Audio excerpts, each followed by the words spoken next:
Hey y'all, thanks for stopping in. Appreciate you taking time out of your busy schedule to stop in and see what it is I'm up to. Bit of a rant, I had a discussion with my daughter last night, and it aggravated me. I'm still a bit aggravated about it. Maybe more than a bit. My youngest daughter, and she has my one grandson. He's 8. He'll be 9 in March. He's a very bright kid. Very bright. He was in exceptional classes in the school he was in. But they wanted, as most parents do, they want to do the best for their kid. So they took him out of that school where all the other kids are, and put him in a school that's supposed to cater to the exceptional children, and push them a little more. So, I mean, he's, like I said, he's 8 going on 9. He reads at like a 7th or 8th grade level. He does 7th grade math with no problem. He actually has sat and watched his mother do calculus and whatever, and can do some calculus. He writes code, not a lot of code, but like very basic code. But he knows how to write basic code. So, like I said, they researched this school, and from everything we've heard about it, and we have, excuse me, we have friends and people we know who have their kids in this school, and everybody raves about it. Well, they do this study test at the beginning of the year to see where the kids are. And then at the midpoint, you have to have come up 10 to 15 points in your score. And if you do, you get an ice cream and pizza party. And I don't remember the numbers, and my daughter didn't really remember the actual numbers, so we're just going to use numbers for now. And let's say that the score is 600 at the beginning of the year. Well, the average student scores 600. They have to be up to 610 to 615 by the middle of the school year. Well, Cage scored like 650. So when it came time to, and then like the teachers didn't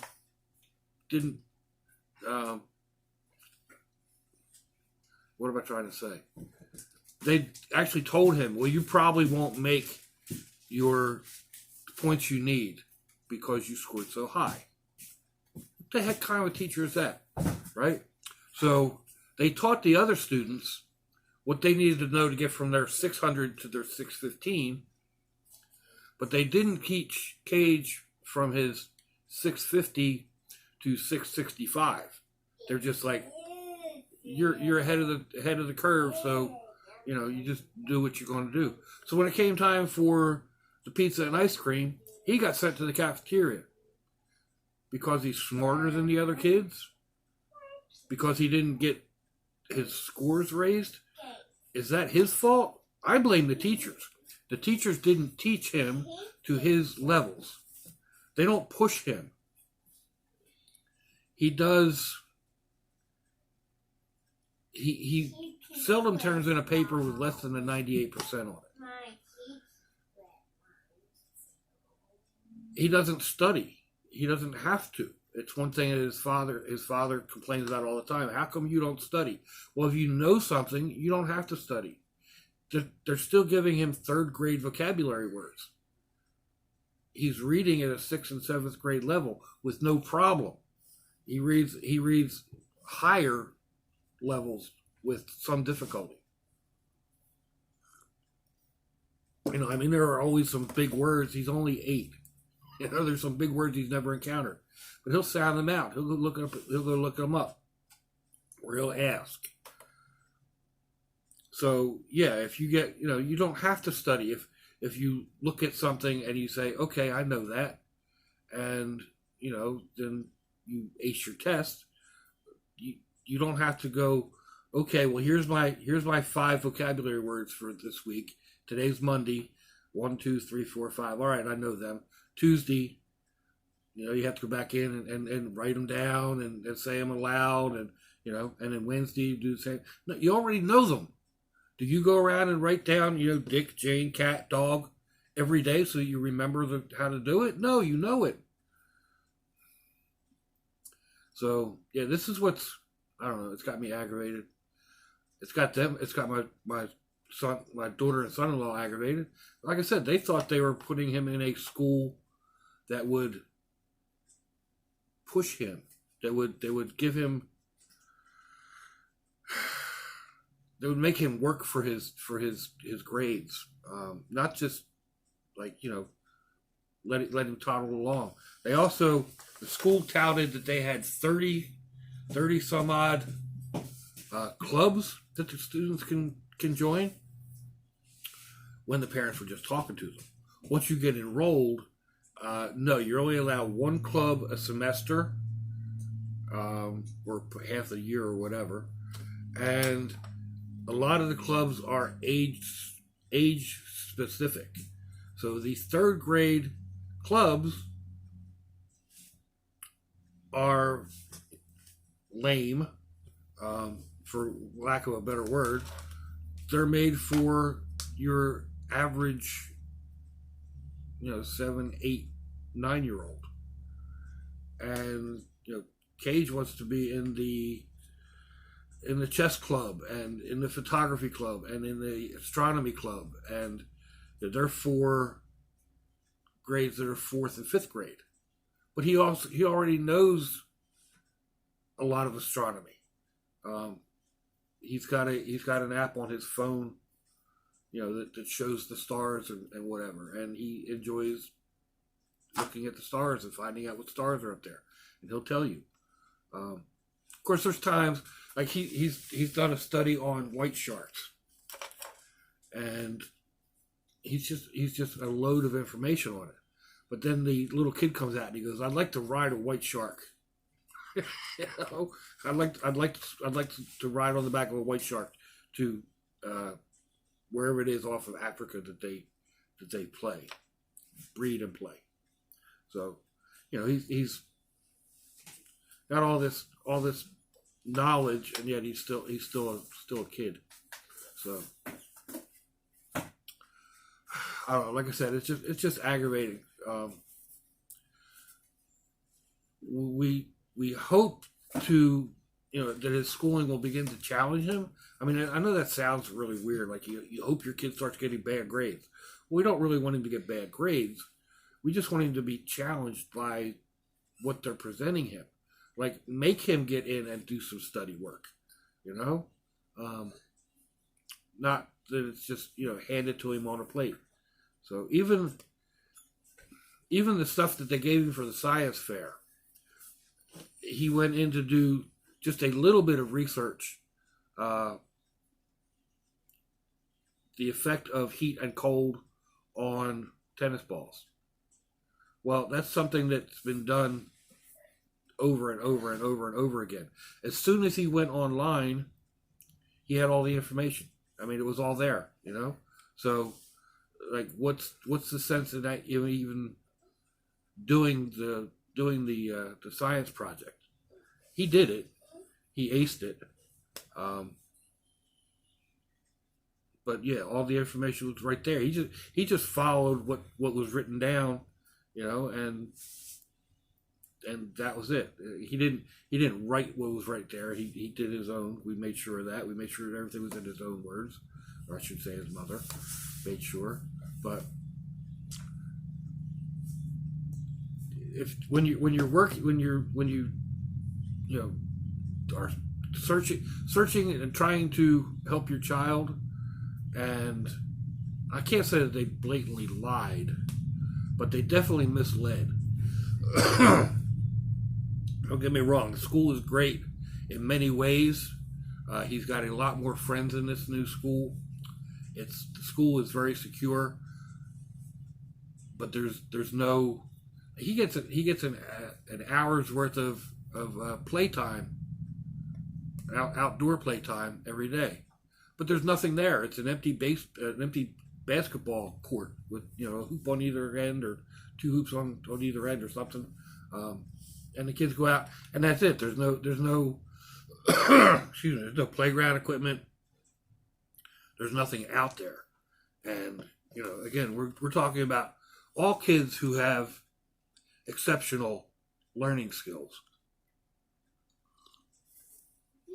And let's face it, most of those aren't athletic. They're not going to pick up a basketball and get a group of their other friends together and do play basketball. They're not into that. If you had chess sets set up out there, you would have all the kids gathered around the chess tables. But then, like I said, with the clubs and just the teachers like, oh yeah, we work to the child, and we everything goes towards what the child's level is, and we try to work to the child's level, but they're not. Whether it's the teacher that he got, which we said that at the other school too. It's just like the other teacher. She had a place that her kids were in, but she didn't push them. And that was a Montessori school, and you have several grades. Cage was in second grade, and he was like he wanted to do the fourth graders' work. The second grade work was he'd finish up the week's worth of work in the first day, and then he'd be bored. So I don't know. Like I said, just a rant and a rave and a brag, I guess. Basically, definitely a brag, but more of a rant. I really am. I'm aggravated at school. I'm aggravated that they're not pushing him to his potential, whatever that potential is, and we don't know. We don't know.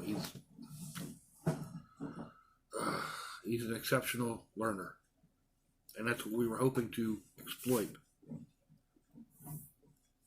So we're back to looking again, or by we I mean his parents, and